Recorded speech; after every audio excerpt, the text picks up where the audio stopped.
Boa noite, queridas irmãs, queridos irmãos.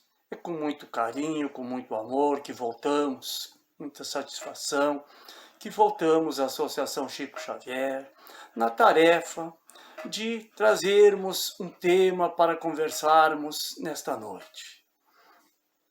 Convido a todos irmãos e irmãs para nos colocarmos no momento de preces e elevarmos o nosso pensamento a Jesus, pedindo a Ele a proteção e o amparo dos seus trabalhadores de luz, para que possamos armazenar as palavras de hoje em nossas mentes e corações, para que sejamos bem intuídos, para que possamos tirar o melhor proveito dos ensinamentos da doutrina espírita, para que possamos assim termos maiores condições, melhores condições para continuarmos a nossa caminhada evolutiva nesses momentos difíceis pelo que o mundo terra passa.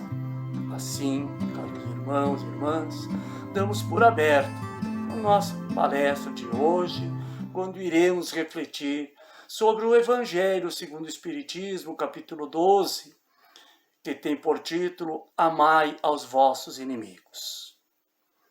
E começamos perguntando: quem são os nossos maiores inimigos? Normalmente, nós só reconhecemos como verdadeiros inimigos nossos aquelas pessoas que nos magoam, que nos prejudicam, que interferem em nossas vidas. Mas será que nós não temos alguns inimigos internos?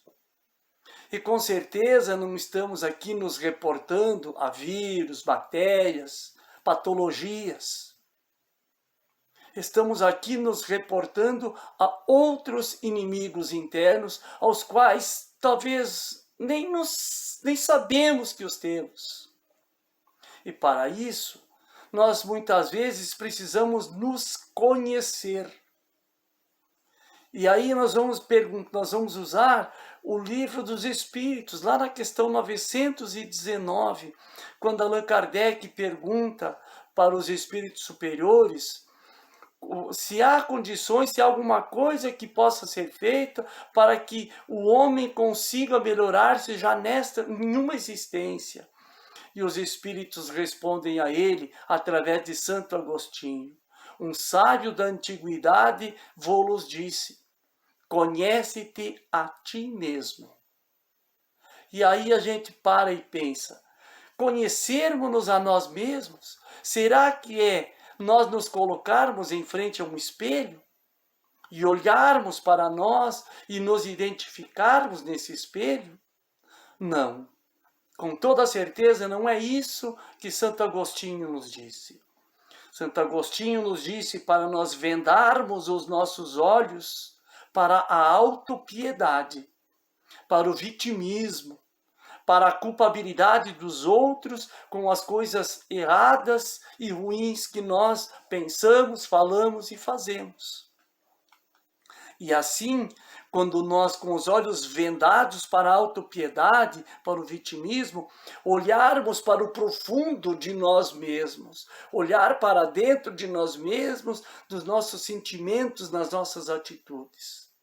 Aí nós veremos que os nossos mais cruéis adversários se alojam em nossa mente, em nossos corações, ou seja, em nossa alma.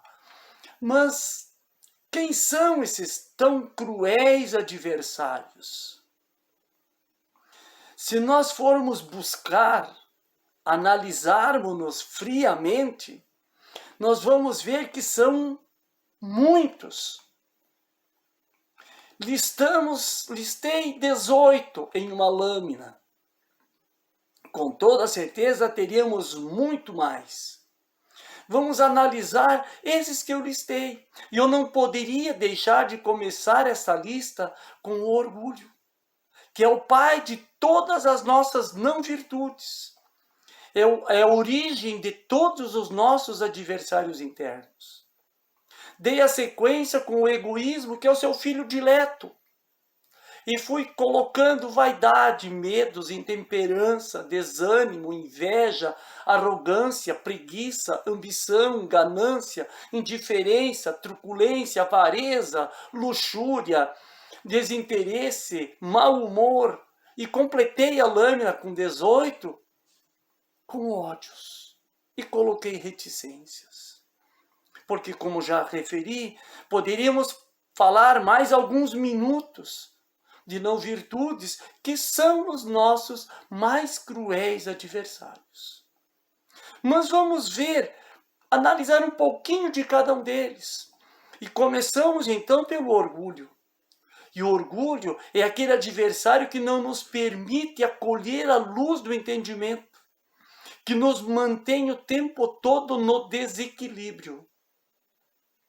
Quem fulano de tal ou fulana de tal pensa que é para querer me ensinar? Este orgulho que nos mantém desequilibrados o tempo todo. E o seu filho dileto, o egoísmo, que é outro adversário muito cruel que nós temos. Esse nos tolhe a visão material e espiritual, impedindo que vejamos as necessidades até mesmo daquelas pessoas que nós julgamos amar. Seguindo, temos a inveja. Que adversário cruel, é um processo doloroso. A inveja é um processo doloroso e perturbador que nos causa terríveis aflições e perturbações. A pessoa invejosa nunca está satisfeita com nada que seja seu. Um momento ela inveja o trabalho de alguém, depois ela vai invejar a casa, ela vai invejar o carro, ela vai invejar a família, ela sempre vai estar invejando algo de alguém. Ela nunca estará satisfeita consigo e nem com aquilo que é seu. A vaidade é outro adversário muito cruel, porque a vaidade nos sugere a superestimação do nosso próprio valor, induzindo o vaidoso sempre a desrespeitar, desprezar o merecimento e qualidades dos outros. A vaidade só é benéfica quando a vaidade é a feminina no momento do suicídio, que a pessoa pensa em suicidar.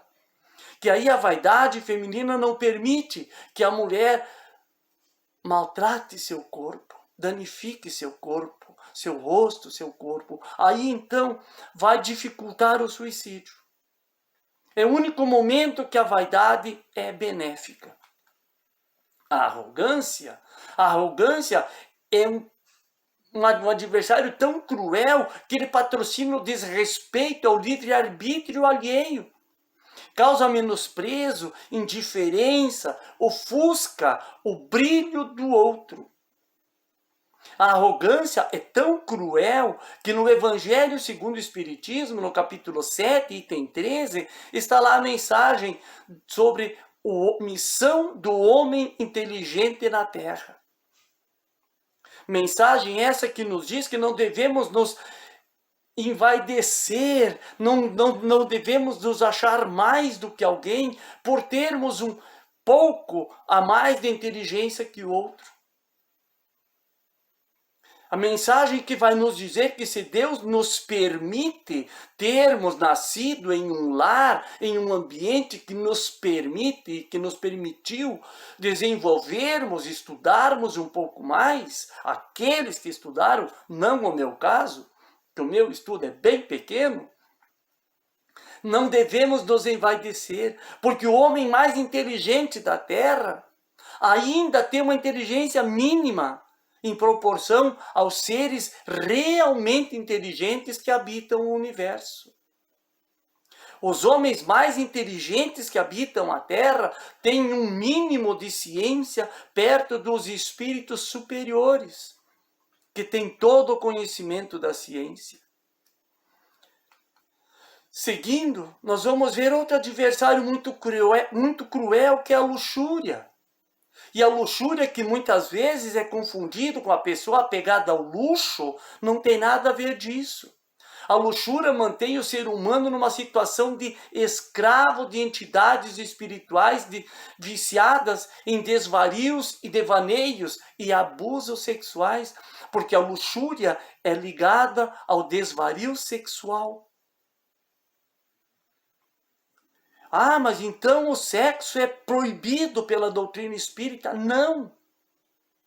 Deus é bom, Deus é Pai, e se Ele colocou para os animais a atividade sexual para a reprodução da espécie, Ele não poderia dizer que isso é ruim.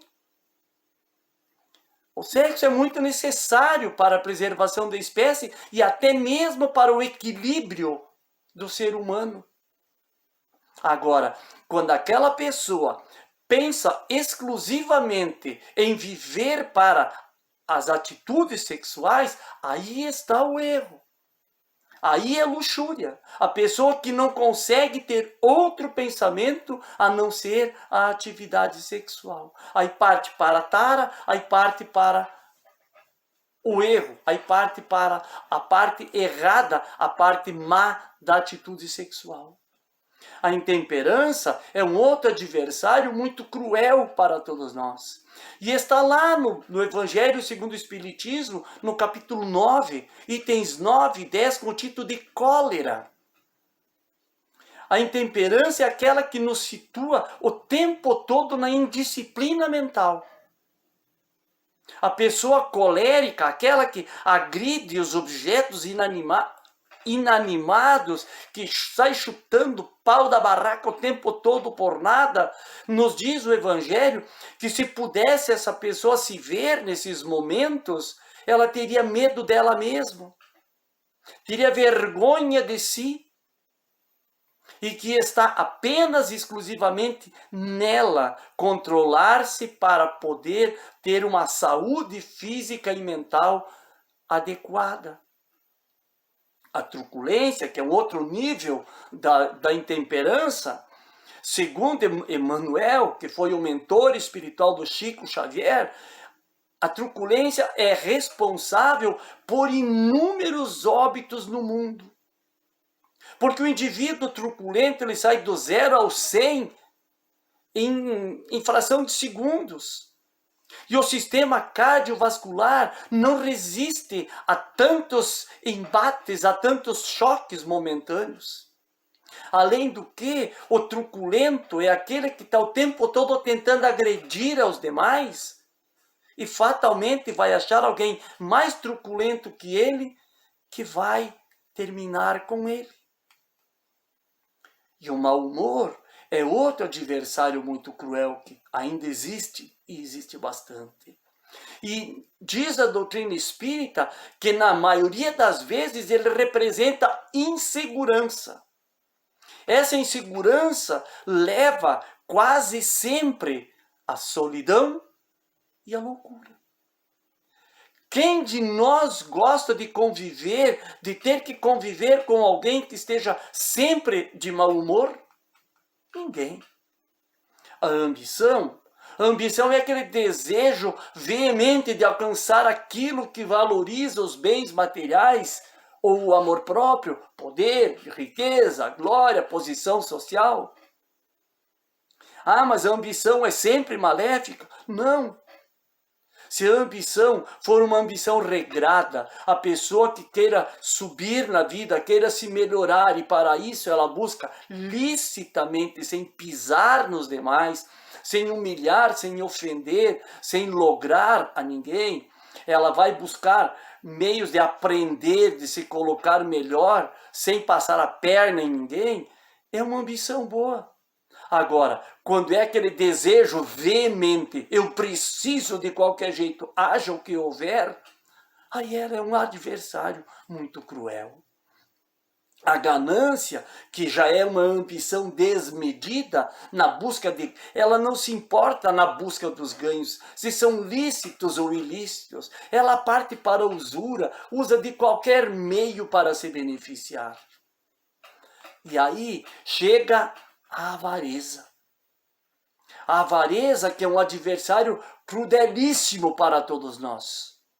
Porque a avareza, quando é dos bens materiais, é credora de reprovação.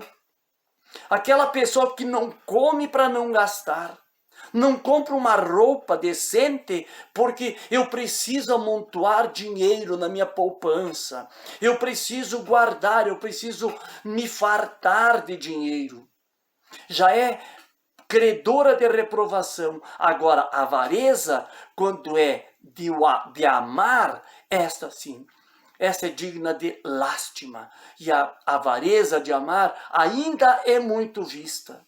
Aquelas pessoas que não se permitem um relacionamento com ninguém, porque eu não sei se essa pessoa não está se aproximando de mim somente pelos meus bens materiais, ou então pela minha posição social, pela minha beleza, que não é o meu caso,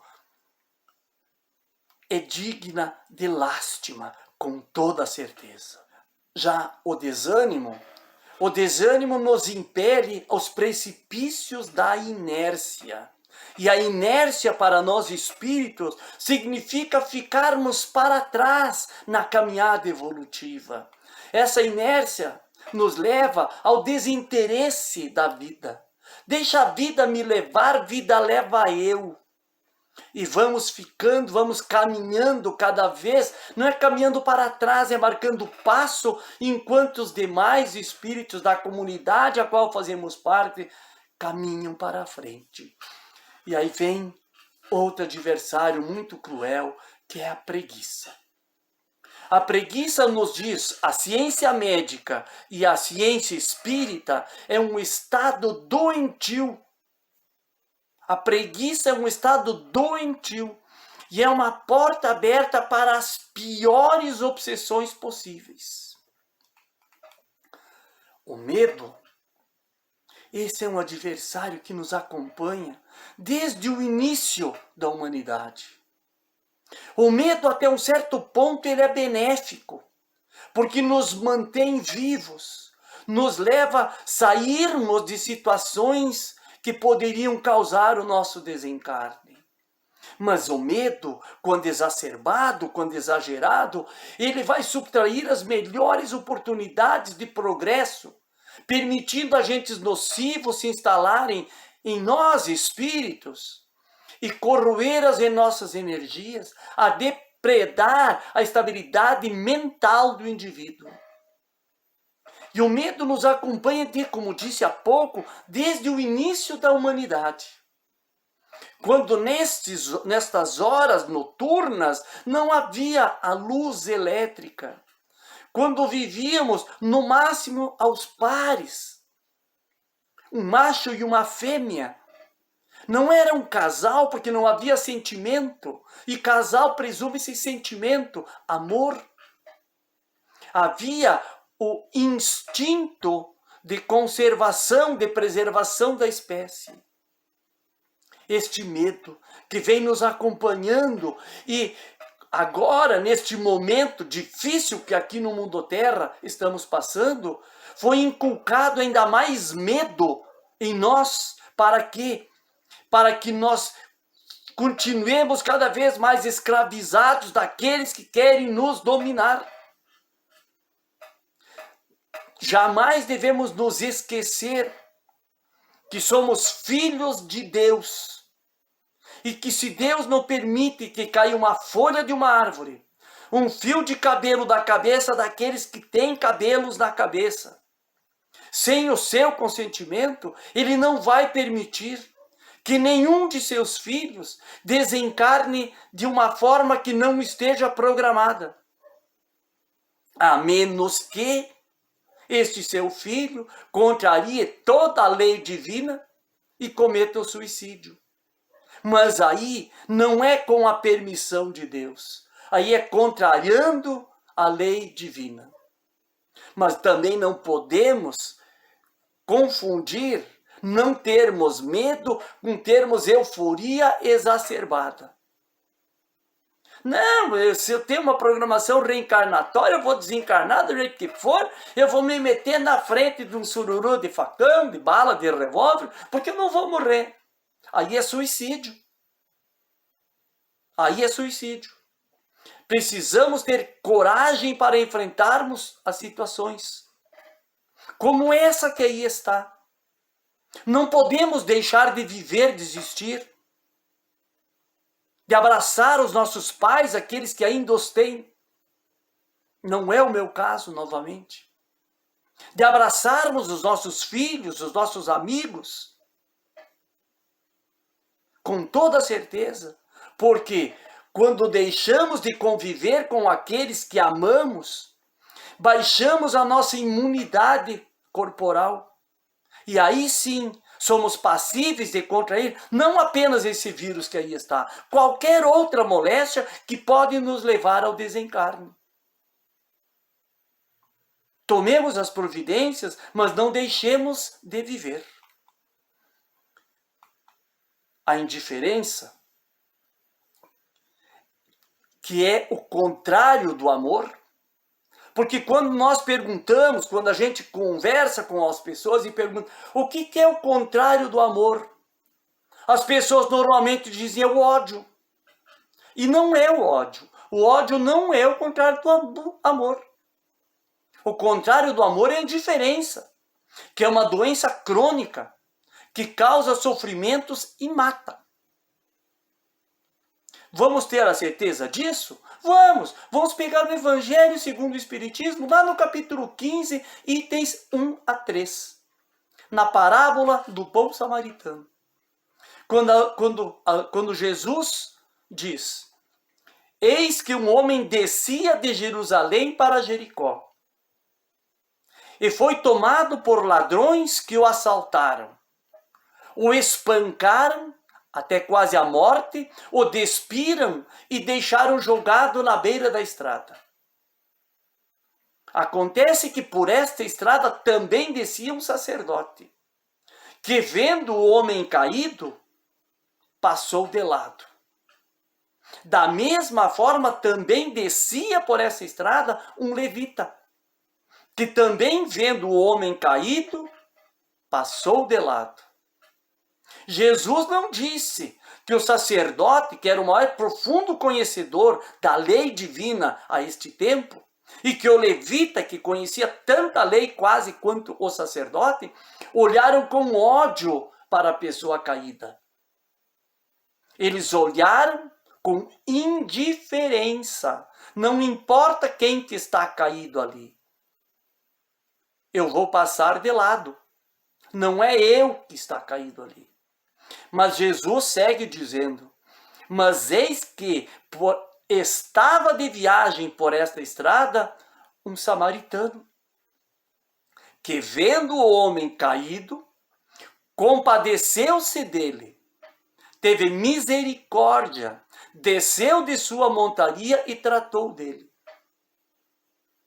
Então, o sacerdote e o levita não olharam com ódio para o homem caído. Olharam com indiferença. E é essa indiferença que torna muitas pessoas na nossa sociedade invisíveis. E é essa indiferença que está levando muitas pessoas ao suicídio hoje. Por quê? Porque estão invisíveis para a própria família. Que por medo estão deixando a família ao abandono, ao léu. 1 ano, 2, 3, sem nem ao menos 1 ano inteiro, mais de 1 ano, desculpe, não é 2 ou 3, mais de 1 ano, sem uma visita, sem um abraço, sem um carinho de filho, de pai, de mãe, de neto.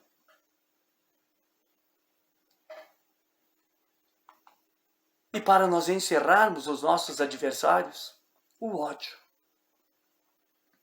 O ódio, que segundo a doutrina espírita e segundo a ciência médica, é a origem da maioria das doenças físicas e ou mentais, e que levam muitos ao túmulo. No ódio está a origem de grande parte dos cânceres que aí estão. No ódio está as vinganças. No ódio está as maledicências, as traições. O ódio leva muitos ao túmulo. Mas poderíamos continuar por mais um bom tempo falando sobre os nossos adversários interiores. Não temos todos eles. Alguns têm uns, outros têm outros. E já temos o conhecimento agora de que os temos. Fizemos o autoexame. O que nós vamos fazer agora? Com toda certeza, vamos nos lembrar dos ensinamentos de Jesus. E dentre eles, aquele máximo, quando ele disse: qual o maior mandamento? Amar a Deus sobre todas as coisas e ao próximo como a si mesmo. É difícil amarmos ao próximo. Precisamos começar nos amando. Porque quem não ama a si mesmo, não ama a ninguém. Quando conseguirmos amar verdadeiramente a nós, e aí não está egoísmo, é amor por nós. Quando nós fizemos a nossa autoanálise, nós já estamos começando a nos amar. Aí então vamos amar ao nosso próximo. E amando o nosso próximo, estaremos amando a Deus. Lembremos-nos de que Chico Xavier nos deixou um ensinamento maravilhoso. Embora ninguém possa voltar atrás e fazer um novo começo, qualquer um pode começar agora e fazer um novo final. Que consigamos fazer um final de existência para cada um de nós, com muito mais qualidade, com muito mais assertivas, fazendo a cada dia a nossa autoanálise. Será que eu consegui me melhorar um pouquinho hoje? Será que amanhã, de manhã, eu vou lembrar de fazer uma prece e pedir o amparo do meu amigo espiritual, para que eu possa passar o dia vigiando meus pensamentos, palavras e atos?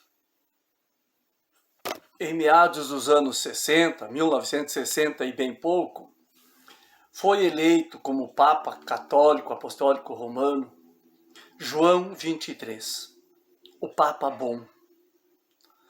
E este Papa deixou um legado para a humanidade, que é o Decálogo da Serenidade.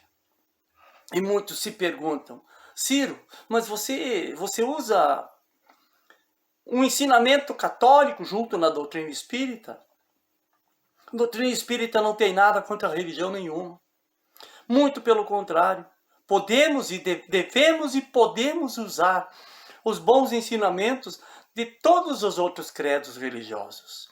E este Decálogo da Serenidade é maravilhoso e vem ao encontro da nossa fala de hoje. O Decálogo da Serenidade começa dizendo: só por hoje tratarei de viver exclusivamente este meu dia, sem querer resolver o problema da minha vida todo de uma vez. Naquele ensinamento de Jesus: a cada dia basta o seu mal. Não podemos atropelar a nossa existência. Precisamos viver cada dia o seu dia. No item 2, João 23 nos deixou: só por hoje terei o máximo cuidado com o meu modo de tratar os outros, delicado nas minhas maneiras, não criticar ninguém, não pretenderei melhorar ou disciplinar ninguém senão a mim mesmo. Lembremos-nos de Chico Xavier. Chico Xavier dizia: aos outros eu dou o direito de serem como são. A mim, eu me cobro eu me exijo a cada dia me melhorar um pouco, ser a cada dia um pouco melhor. No item 3, João 23 diz: só por hoje me sentirei feliz com a certeza de ter sido criado para ser feliz, não só no outro mundo, mas neste também.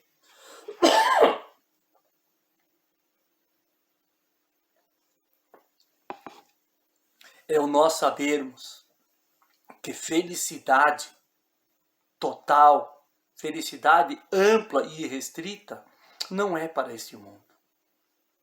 E que nós precisamos ser felizes com o que nós temos, com aquilo que Deus nos permite termos nesta existência.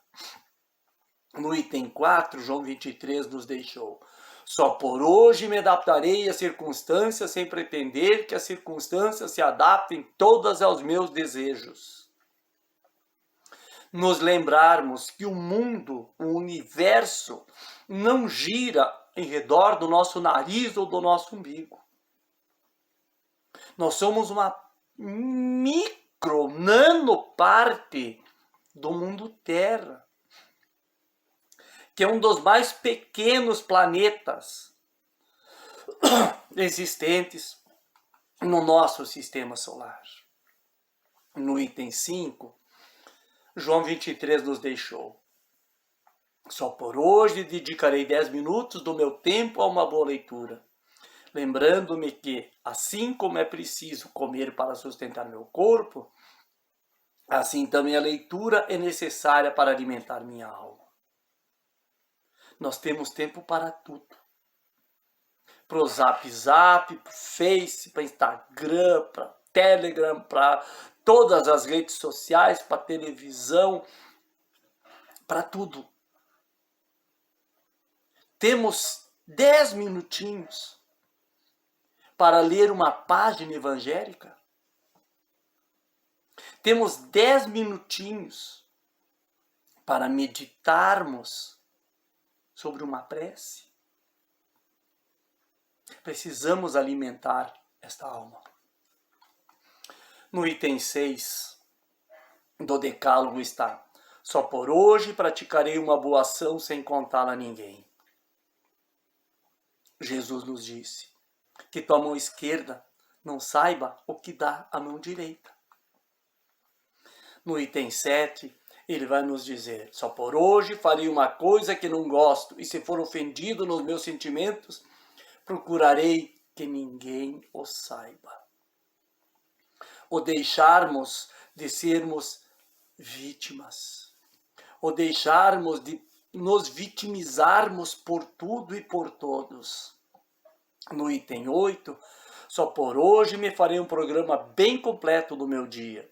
Talvez não o execute perfeitamente, mas em todo caso vou fazê-lo, e me guardarei bem de 2 calamidades: a pressa e a indecisão. Quem tem pressa come cru, e a indecisão é a causa de muitos males. Por nós muitas vezes nos sentirmos indecisos, perdemos excelentes oportunidades na nossa vida. No item 9 está lá: só por hoje ficarei bem firme na fé de que a divina providência se ocupa de mim, mesmo se existisse somente eu no mundo, ainda que as circunstâncias manifestem o contrário. Fé. Nós temos por norma ter fé enquanto o barquinho está andando em águas muito tranquilas, muito mansas. A primeira marolinha de onda que vier, a nossa fé balança. Onde está a nossa fé hoje, na situação que o mundo Terra está vivendo? Nós temos fé de que somos filhos de Deus, que a divina providência se ocupa de mim, e que aquilo que nós espíritas temos o conhecimento, existe uma programação reencarnatória, e que eu não consigo escapar dessa reencarnação, dessa programação. Se estiver programado para eu desencarnar com este vírus, eu vou desencarnar com esse vírus. Se não estiver programado, eu não vou desencarnar desse vírus. E no item 10 está anotado sobre o medo. Só por hoje não terei medo de nada em particular. Não terei medo de gozar do que é belo e não terei medo de crer na bondade. O medo novamente. O ter medo de gozar a vida, de viver a vida como ela deve ser vivida, com alegria, com prazer, com satisfação. E não podemos ter medo na bondade, não podemos deixar de acreditar na bondade dos demais. Ah, mas o mundo está perdido. O mundo nunca esteve perdido. Perdidas estão algumas pessoas, que com certeza são malvadas, são maléficas. Mas é por essas que nós devemos orar com muito mais fervor, com muito mais fé. O decálogo da serenidade. Se nós analisarmos ele de ponta a ponta, do 1 ao 10, nós vamos ver que ele é muito útil para todos nós. Queridos irmãos, queridas irmãs, todos nós somos capazes de vencer os nossos próprios inimigos, os nossos inimigos internos. Esses que nós cultuamos há milhares e milhares e milhares de anos. Mas todos nós temos condições de os vencer. Deus não criou um único de seus filhos com um microzinho a mais de capacidade ou a menos. Os espíritos superiores, os espíritos crísticos, planetários, solares, galácticos e universais, passaram pela caminhada que nós estamos passando. Tiveram as mesmas dificuldades que nós temos. E com toda certeza, pelo seu merecimento, pelo seu esforço, chegaram onde estão. E todos nós temos a capacidade de chegarmos a este mesmo nível. Está em nós, somente em nós, fazermos o nosso esforço, acreditarmos em nós mesmos, amarmos a nós, amarmos ao próximo e amarmos a Deus. E lá chegaremos também. Usei para esta fala o Evangelho segundo o Espiritismo, o Livro dos Espíritos, os sites Portal Ser, Rede Amigo Espírita, Federação Espírita do Paraná, Federação Espírita de Minas Gerais. Convido agora os irmãos a nos colocarmos no momento de prece para encerrarmos o nosso encontro de hoje. Agradeço a todos pelo carinho, pela paciência e convido-nos a orarmos, dizendo: Jesus, querido amigo, querido irmão, a Ti nós pedimos que os Teus trabalhadores de luz possam trazer muitas bênçãos para toda esta humanidade terrena, nestes momentos de tão grandes aflições, onde muitos desesperam. Abençoa, Jesus, aos que sofrem, mas abençoa, querido irmão, muito mais aqueles que são os causadores do sofrimento alheio. Abençoa, Jesus, a todos os teus trabalhadores de luz, para que eles possam continuar amparando-nos nesta caminhada, neste momento difícil. E que não falte, Mestre querido, a todos nós a força, a coragem, a persistência e a perseverança para continuarmos com fé em Deus e confiando na tua proteção e no teu amparo. Que assim seja.